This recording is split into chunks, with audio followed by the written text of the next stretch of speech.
조선야화를 찾아주셔서 감사합니다. 구독과 좋아요, 알림 설정 부탁드립니다. 한양 외곽에 대길이라는 청년이 살고 있었습니다. 그는 산에서 캔 약초를 장터에 팔고 농번기에는 머슴일을 하며 살아가고 있었지요. 대길은 오늘도 깊은 산속 어둑한 골짜기에서 약초를 캐고 있었습니다.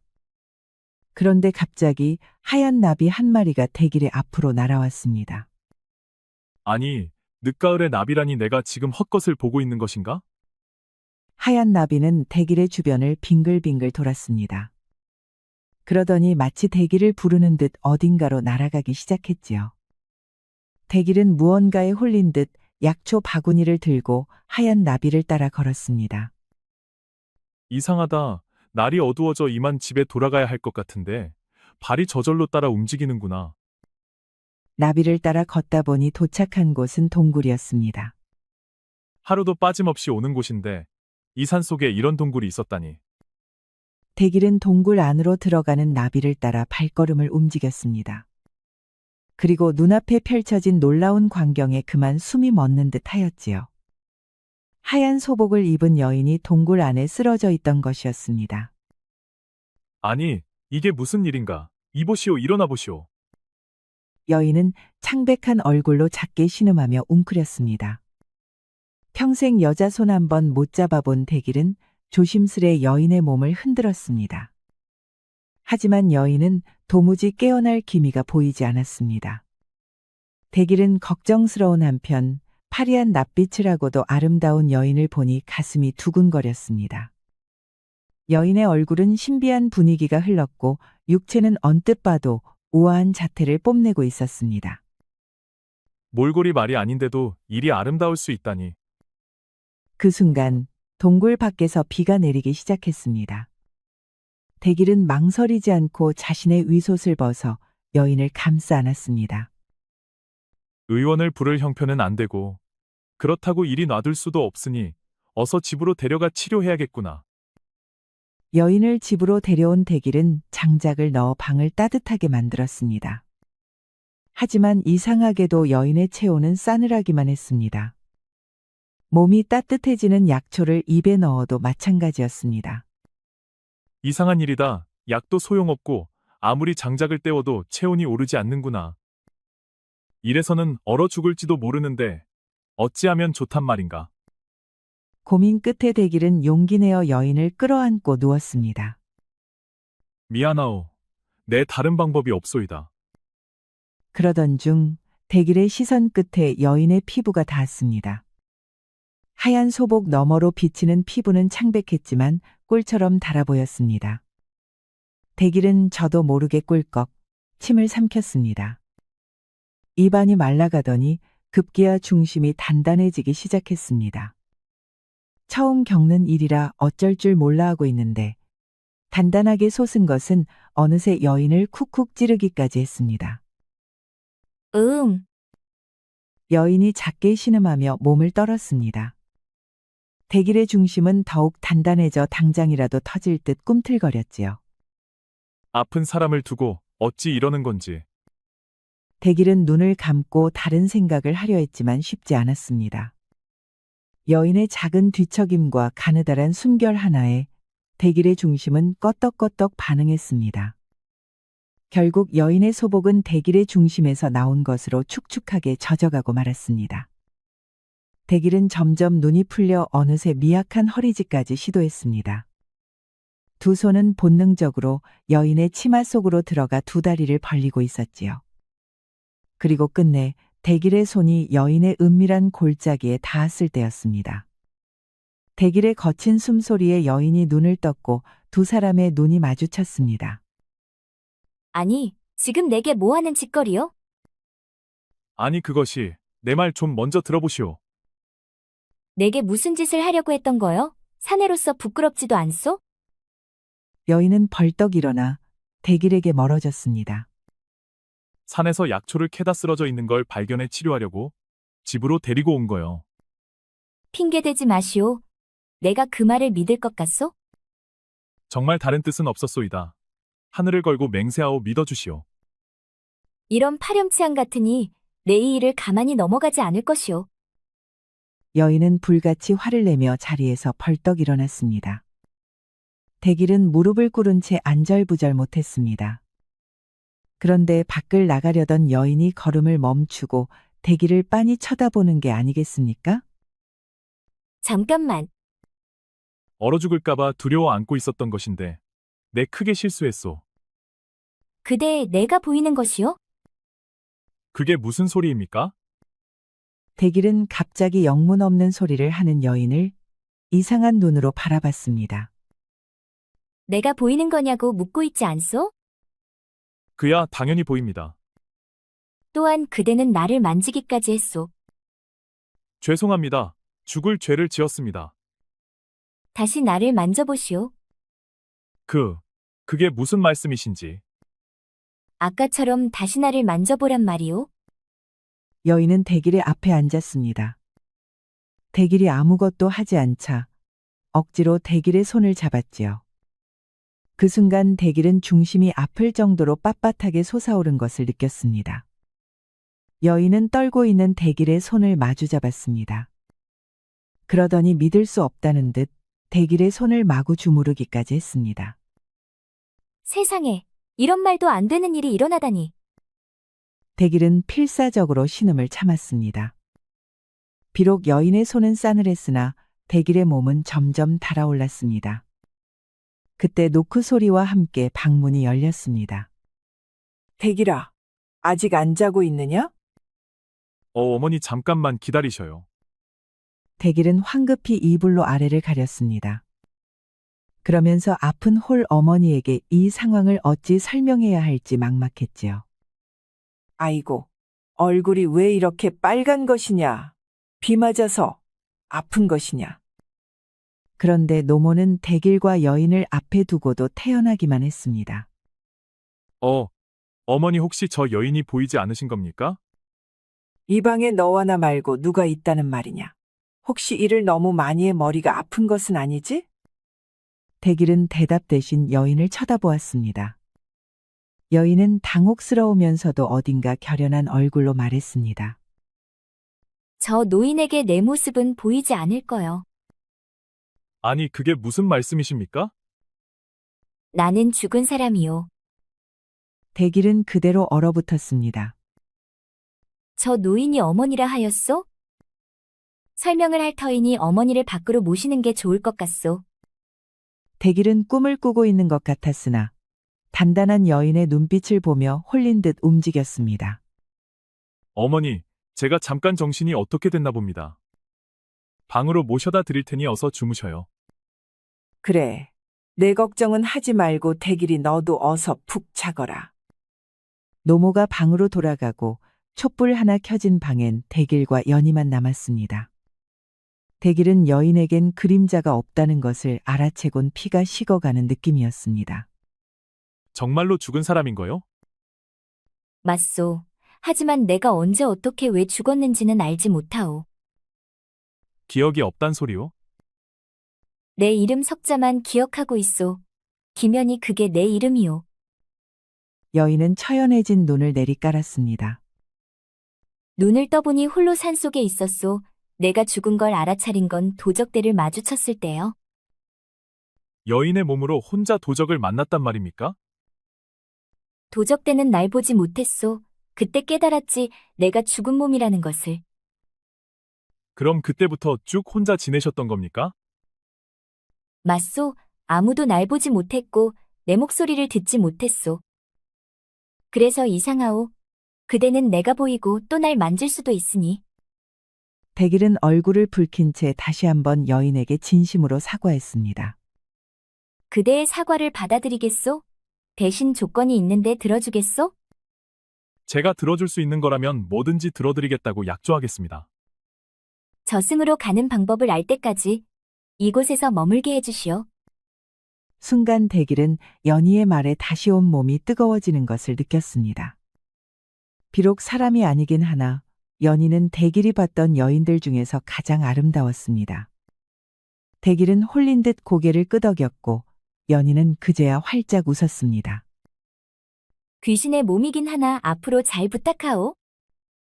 다음 날 대길은 약초를 팔기 위해 짐을 꾸렸습니다. 옆에선 연희가 호기심 가득한 얼굴로 기웃거렸습니다. 장터에 가는 것이요? 네, 맞습니다. 어머니 약값을 벌기 위해서지요. 방해하지 않을 테니 나도 따라가면 안 되겠어? 연희는 대길의 옷자락을 살며시 움켜쥐었습니다. 난 오랫동안 혼자였소. 사람 구경을 하고 싶은데 혼자선 용기가 안 나니 부탁 좀 하겠소. 대길은 자신을 올려다보는 연희의 눈망울을 보니 무엇이든 다 들어주고 싶어졌습니다. 내가 정말 뭐에 홀린 것은 아닐까? 결국 대길은 멍하니 고개를 끄덕였지요. 어려운 일도 아닌데 크게 눈치 보실 필요 없습니다.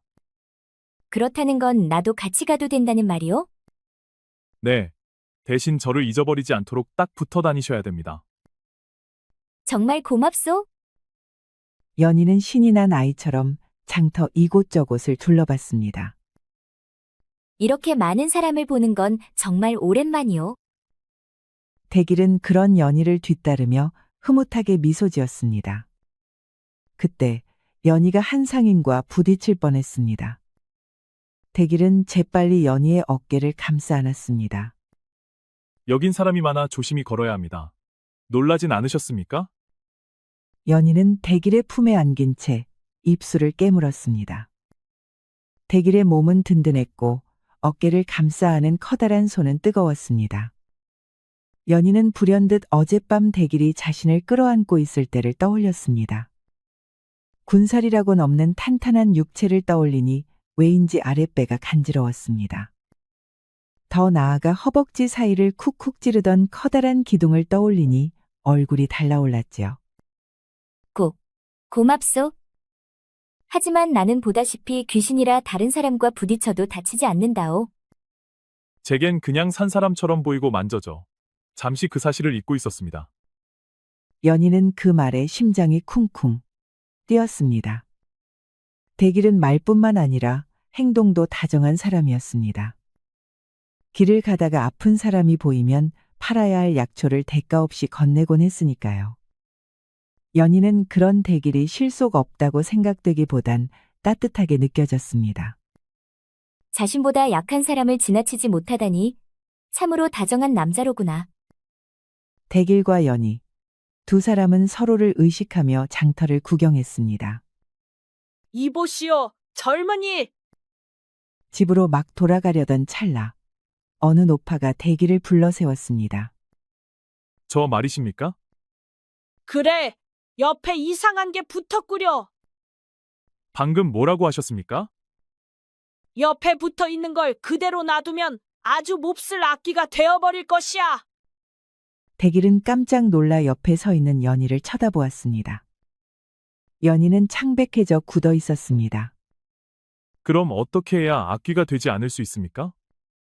자네의 뜨거운 양기로 차가운 음기를 가라앉혀야 하네. 밤마다 정을 나눠야 한다는 말이지. 뭐라고요? 그래야 악기가 되는 걸 늦출 수 있어. 만약 내 말대로 하지 않으면 옆에 붙어 있는 것이 악귀가 되어 영원히 구천을 떠돌게 될 것이야. 집으로 돌아온 대길과 연희는 방에 앉아 서로를 바라보았습니다. 묘한 긴장감이 흐르는 분위기 속에서 먼저 입을 뗀 사람은 연희였습니다. 낮에 노파가 한 말 기억하고 있어? 네. 분명 정신 나간 노인이 짓거린 헛소리일 겁니다. 아니, 나는 그렇게 생각하지 않소. 대길은 연희의 담담한 목소리에 눈을 동그랗게 떴습니다. 그게 무슨 말씀이십니까? 사실 산속에서 깨어난 뒤부터 매일 머리가 아프고 알 수 없는 환청이 들리곤 했소. 그런데 그대를 만난 뒤 정확히는 연희는 붉어진 얼굴로 잠시 숨을 골랐습니다. 정확히는 그대가 날 만지고 난 뒤부턴 머리가 맑아지고 더 이상 환청이 들리지 않았어. 대길을 바라보는 연희의 눈빛은 조심스러웠지만 은근한 기대가 섞여 있었습니다. 노파의 말대로 한번 시도해보면 어떻겠소? 어찌 그런 말씀을. 대길은 자신이야말로 환청을 들은 것 같았습니다. 저는 미천한 몸입니다. 감히 아씨 몸에 손을 대는 죄를 또 지을 수는 없습니다. 사실 대길은 연희의 행동 거지를 보며 자신과 달리 높은 신분일 것이라 짐작 중이었습니다. 비록 죽은 사람이긴 하나 연희에게 흘러나온 고매한 품격은 분명 자신에겐 없는 것이었지요. 그럼 일단 손부터 잡아보는 것은 어떻겠소? 후회하실 수도 있습니다. 아니, 내가 한 선택이요. 그리고 무리한 부탁도 아니고 딱히 손해볼 것도 없지 않소? 연희는 머뭇거리는 대길의 손을 붙잡아 깍지를 꼈습니다. 대길의 손은 굳은 살로 투박했고 부드러움이라고는 없었습니다. 하지만 연희는 손바닥에 닿는 체온에 머릿속에 낀 안개 같은 사념이 없어짐을 느꼈습니다. 대길의 사정은 조금 달랐습니다. 서늘한 연희의 체온은 대길의 심장을 녹아내리게 만들었습니다. 대길은 금방이라도 터질 것 같은 중심에 거친 숨을 내뱉었지요. 단지 연희와 깍지를 낀 것뿐인데 힘이 들어간 중심은 빳빳하게 고개를 쳐들었습니다. 그게 무엇이요? 죄송합니다. 흉한 것이니 보지 마십시오. 연희는 불쑥 솟아오른 것을 보고 놀라면서도 어쩐지 시선을 뗄 수 없었습니다. 처음엔 대길이 바지춤에 몽둥이를 숨기고 있는 것인지 생각했습니다. 하지만 시간이 지날수록 조금씩 젖어가는 대길의 아랫도리를 보니 곧 착각이었음을 깨달았습니다. 원래 사내의 몸은 저렇단 말인가? 경이롭기까지 한 크기에 연희는 저도 모르게 마른 침을 삼켰습니다. 거친 숨을 뱉으며 끙끙 앓는 대길을 보니 도와주고 싶단 생각마저 들었습니다. 많이 힘들어 보이는데 내가 도와주겠소. 아니요, 그러실 필요 없습니다. 그런 몸을 하고 괜찮겠소? 연희는 엉덩이를 뒤로 빼는 대길에게 무릎 걸음으로 다가갔습니다. 대길은 밀착된 연희의 몸을 내려다보며 거칠게 헐떡였습니다. 시작하겠소. 연희는 긴장한 얼굴로 대길을 향해 손을 뻗었습니다. 두 사람 사이에 흐르는 공기가 미묘해졌고 누구의 것인지 모를 침음이 울려 퍼졌습니다. 혹시 불편하거나 아프면 말해주시오. 연희는 그 말을 끝으로 손을 움직였습니다. 대길은 깊은 숨을 토해내며 고개를 젖혔습니다. 연희의 차가운 손에도 온 몸이 달아올랐지요. 막바지에 다다랐을 쯤엔 참지 못하고 연희의 귀와 볼에 입을 맞췄습니다. 연희는 놀라면서도 대길을 피하지 않았습니다. 시간이 지나 대길은 깊고 거친 숨을 길게 토해냈습니다. 연희 역시 어쩐지 흐트러진 숨을 내쉬었습니다. 확실히 신기한 일이요. 그대와 닿은 것만으로 머리가 더욱 맑아졌어. 불쾌하지 않으신 것만으로 다행입니다. 오늘은 전보다 더 깊게 잠들 수 있을 것 같소. 연희와 대길은 쑥스러운 미소를 띄우며 서로의 눈을 바라보았습니다. 다음 날 대길과 연희는 다시 장터로 나섰습니다. 대길이 자네 나 몰래 장가라도 갔는가? 새신랑 마냥 화색이 좋아 보이네. 그러게 말이야. 무슨 좋은 일이라도 있는가? 대길은 쑥스러워하며 머리를 극적였습니다. 옆에 서 있던 연희는 그런 대길을 보며 뺨을 붉혔습니다. 어제는 장터 구경을 하느라 알지 못했는데 이제 보니 대길을 훔쳐보는 여인들이 많았습니다. 확실히 대길은 다른 사내보다 기골이 장대했고 이목구비는 뚜렷하고 단정했지요. 내가 만약 살아있는 여인이라면 어땠을까? 연희는 문득 가슴 한 구석에 아려왔습니다. 그러던 중 떠들썩한 소리에 시선을 돌리니 풍물단이 와 있는 것이 보였습니다. 연희는 대길을 잡아 끌어 풍물단 근처로 뛰어갔습니다. 한참 풍물단의 묘기를 보고 있는데 연희의 눈에 다정한 부녀가 들어왔습니다. 참으로 다정해 보이는 부녀로구나. 연희는 이제 풍물단이 아닌 부녀를 멍하니 바라보았고 어느 순간 눈물을 흘리기 시작했습니다. 왜 그러십니까? 연희는 가슴을 붙잡으며 흐느꼈습니다. 기억이 돌아왔네. 기억이 돌아왔다는 게 정녕 사실입니까? 그렇네. 내 얘기를 들어주겠나?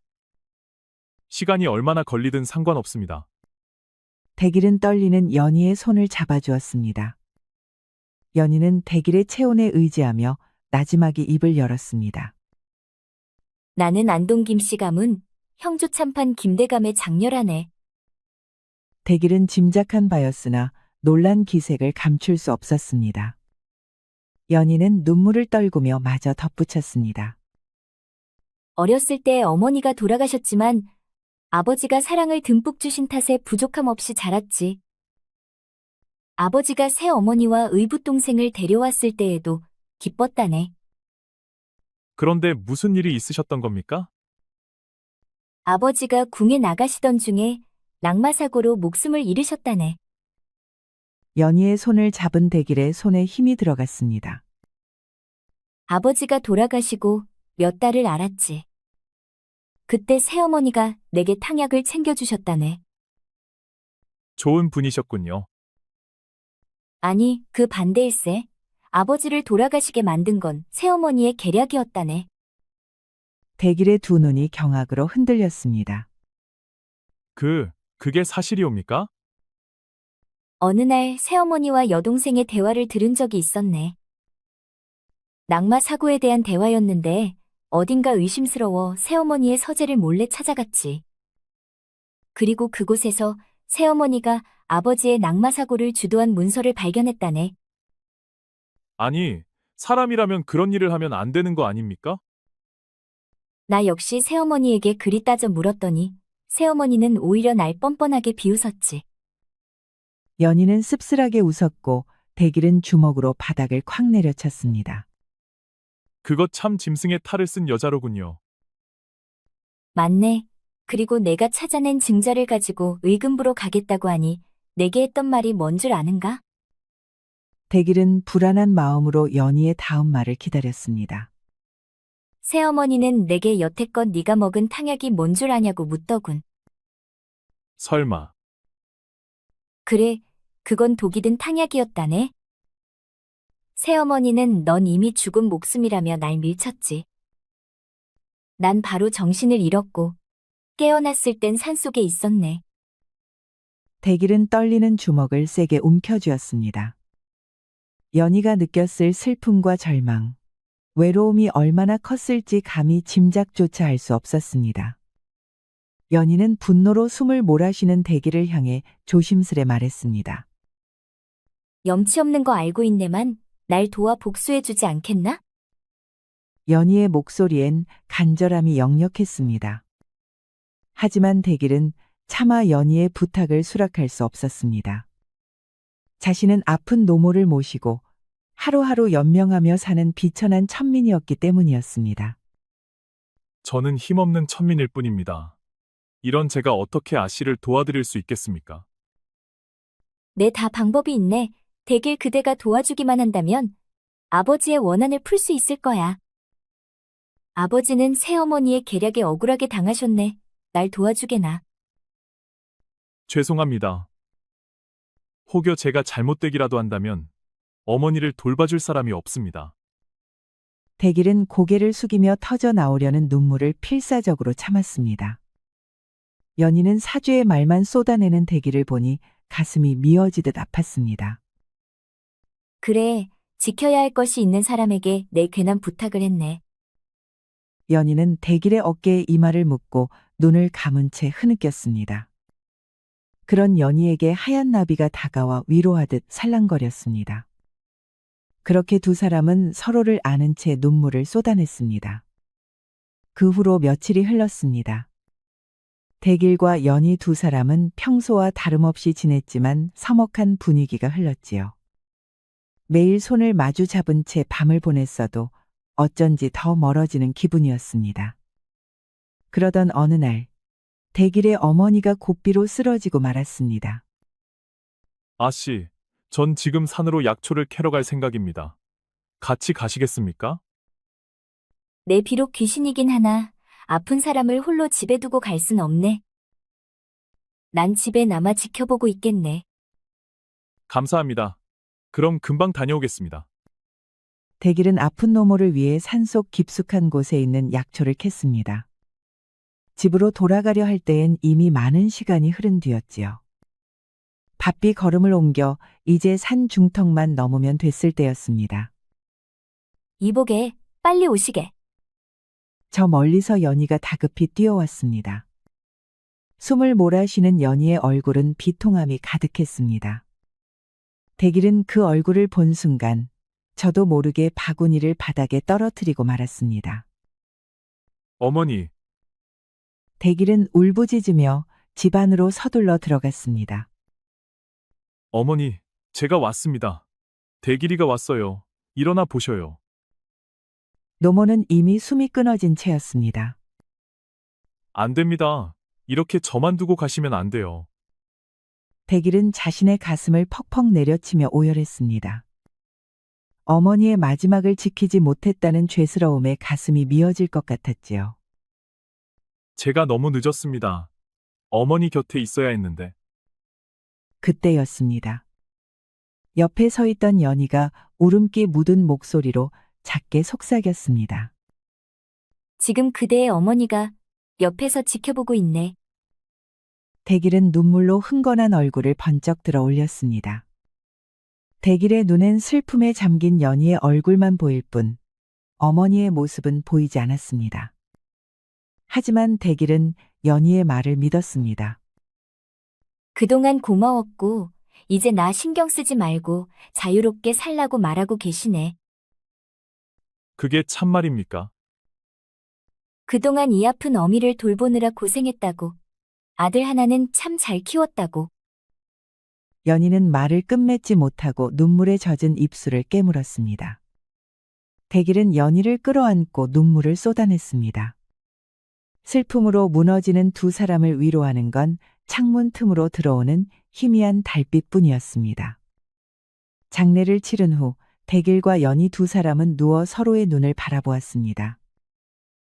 이제 세상에 저와 아씨 둘만 남은 기분입니다. 나라도 위안이 된다니 다행이네. 연희는 천천히 대길의 뺨을 쓰다듬었습니다. 대길은 연희의 손바닥에 얼굴을 기댔습니다. 온기 하나 없는 손바닥이었지만 절망으로 무너진 자신의 마음을 일으켜 세워주는 것 같았습니다. 아씨, 제가 아씨의 복수를 도와드리겠습니다. 참말인가? 저는 이제 더 이상 잃을 것이 없는 사람입니다. 아씨의 복수를 돕겠습니다. 연희의 눈에 눈물이 차올랐고 피폐해진 마음엔 작은 새싹이 자라나는 듯했습니다. 그건 희망이었습니다. 아버지의 절친한 친우인 최대감님을 찾아가면 도와주실 걸세. 최대감님이요? 나는 새어머니가 아버지를 죽음으로 사주한 문서를 나만 알고 있는 장소에 보관하고 있네. 그 문서는 증자가 될 것이고 최대감님께 건네드리기만 하면 되네. 알겠습니다. 제가 반드시 그 증자를 찾아 최대감님께 전해드리겠습니다. 본디 호랑이를 잡으려면 호랑이 굴에 들어가야 한다고 했지요. 대길은 머슴으로 위장해 연희의 집에 들어갔습니다. 못 보던 놈이네. 새로운 머슴인가? 청지기를 따라 안내를 받으며 마당을 걷고 있을 때였습니다. 웬 젊은 여인이 멈춰서더니 대길을 위아래로 훑었습니다. 대길은 여인이 연희의 의붓 동생 정화라는 걸 알았습니다. 소인 이대길이라고 하옵니다. 정화는 청아하고 기품 있는 연희와 달리 날카로운 눈매를 가진 여인이었습니다. 머슴으로 있긴 아까운 인물이구나. 대길을 바라보는 정화의 눈에 요사스러운 탐욕이 깃들었습니다. 웬만한 장정보다 더 넓은 어깨와 탄탄한 어깨, 허벅지를 가진 대길을 보니 절로 안달이 났지요.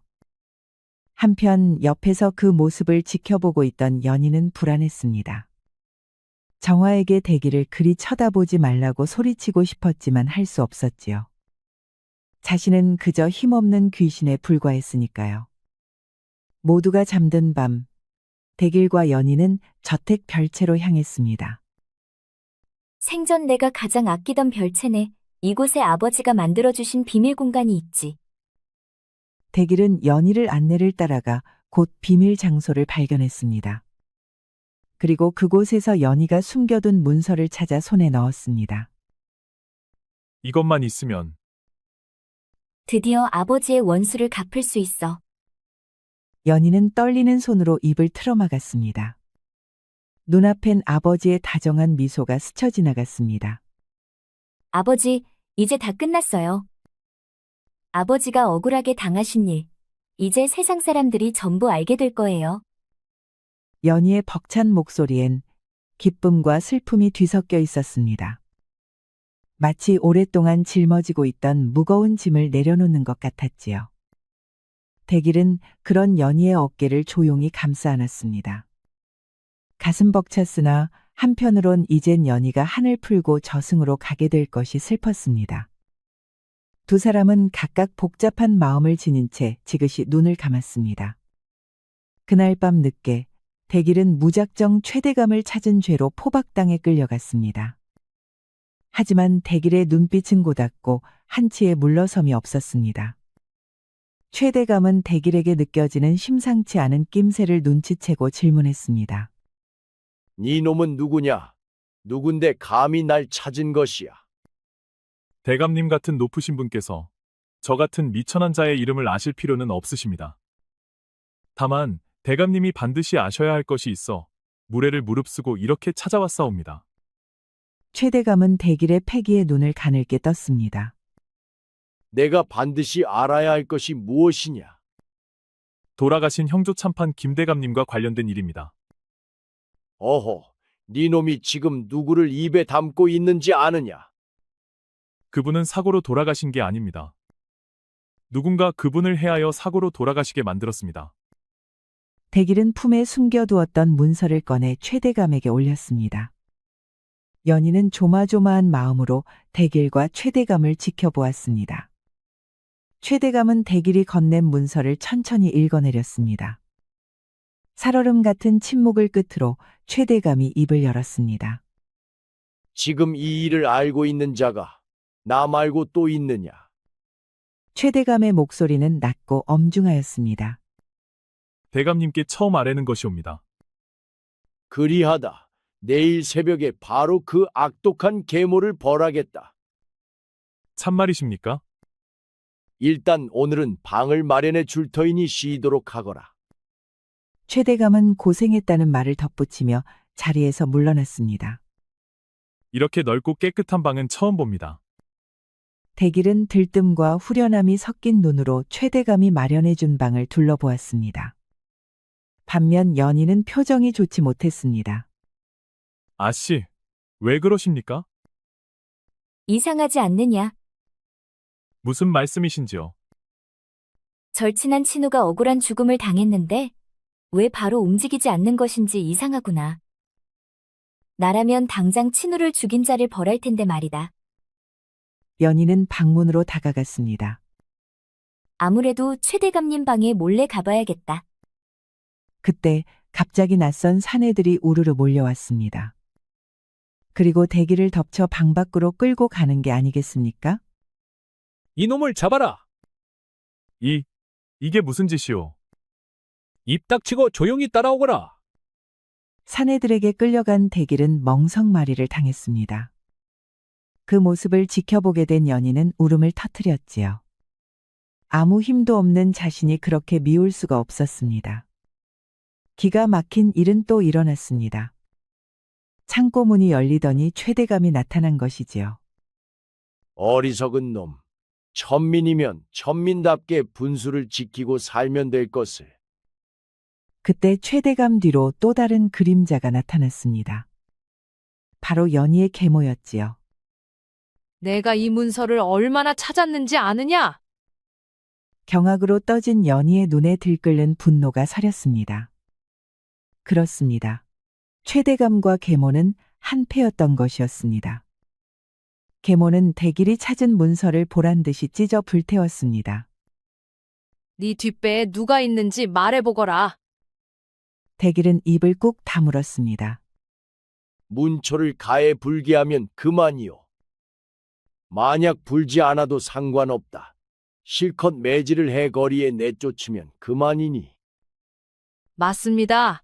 천민 하나 다친들 누가 신경 쓰겠어요. 또한 살아서 고통받는 게 죽는 것보다 더 좋은 법 아니겠습니까? 독한 놈 누가 시켰는지 끝까지 불지 않다니.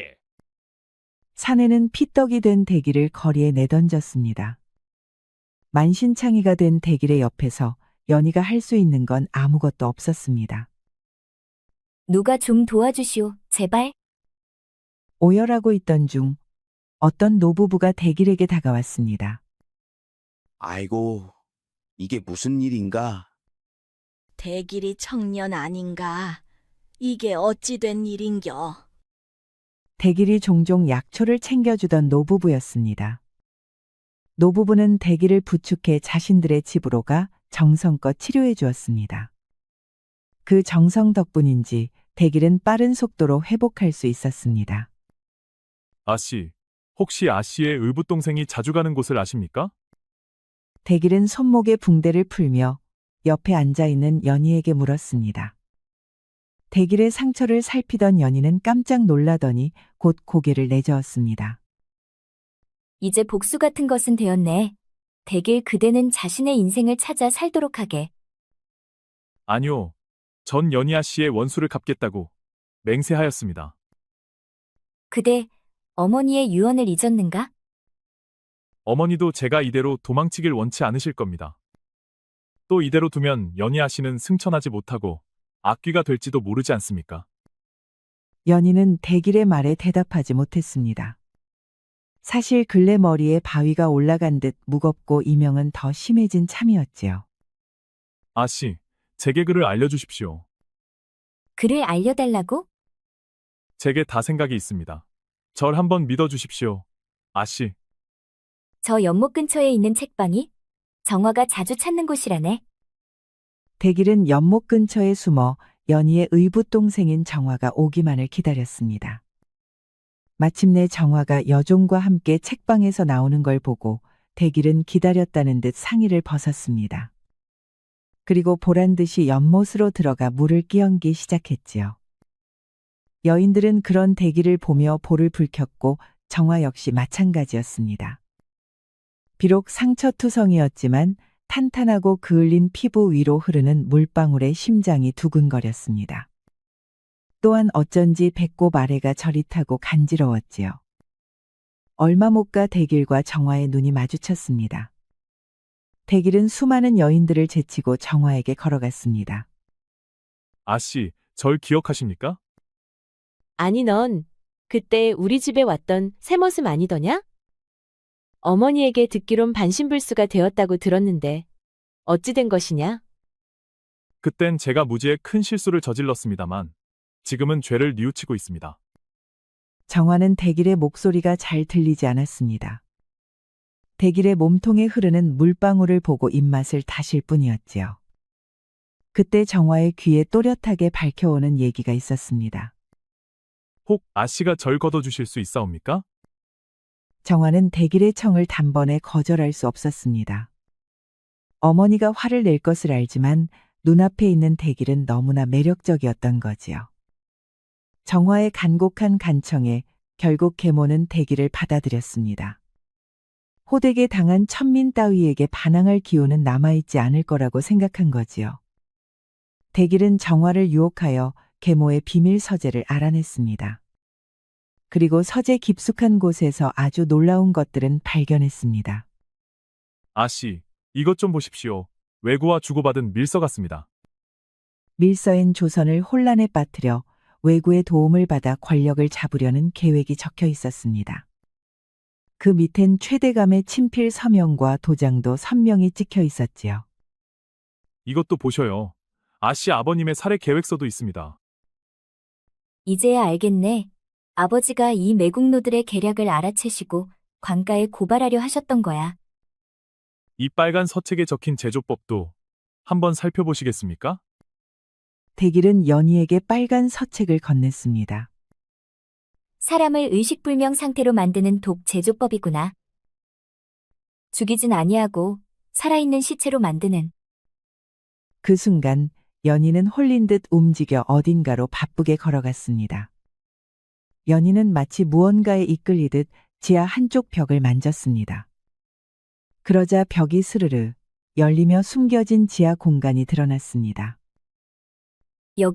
여기구나. 대길이 뒤따라 내려간 곳은 차가웠으며 반쯤 열린 문 하나가 보였습니다. 대길은 걸어가다 말고 놀라 걸음을 우뚝 멈춰 세웠습니다. 아씨, 저것은 수많은 부적이 붙여진 문틈 사이로 하얀 소복을 입은 여인이 누워 있었지요. 언뜻 시체 같아 보였지만 분명히 숨을 쉬고 있었습니다. 저것이 바로 나의 몸이구나. 어떻게 이런 일이? 문에 붙어 있는 붉은 부적들. 저것들이 내 혼을 몸에서 떼어놓고 있는 게야. 그럼 저 부적들을 떼고 문을 열면 아씨가 다시 살 수 있는 것 아닙니까? 아직 안 돼. 복수를 끝내기 전에는. 연희는 결연한 표정으로 자신의 진짜 육체를 바라봤습니다. 이제야 모든 것이 명확해졌어. 내가 어떻게 해야 하는지도. 대길은 곧장 의금부로 향했습니다. 의금부 대문에 도착한 대길은 보따리에 싼 증좌를 대문 앞에 놓고 투서를 남겼지요. 역적 최대감이 외구와 내통하여 나라를 팔려하고 이를 알아낸 충신 형조 참판 김대감님을 살해했습니다. 이 증자들은 모두 최대감과 그 일당이 직접 작성한 것이니 속히 조사하여 나라를 구하소서. 다음 날 어명을 받든 관군들이 최대감의 사저로 달려가 저택을 포위했습니다.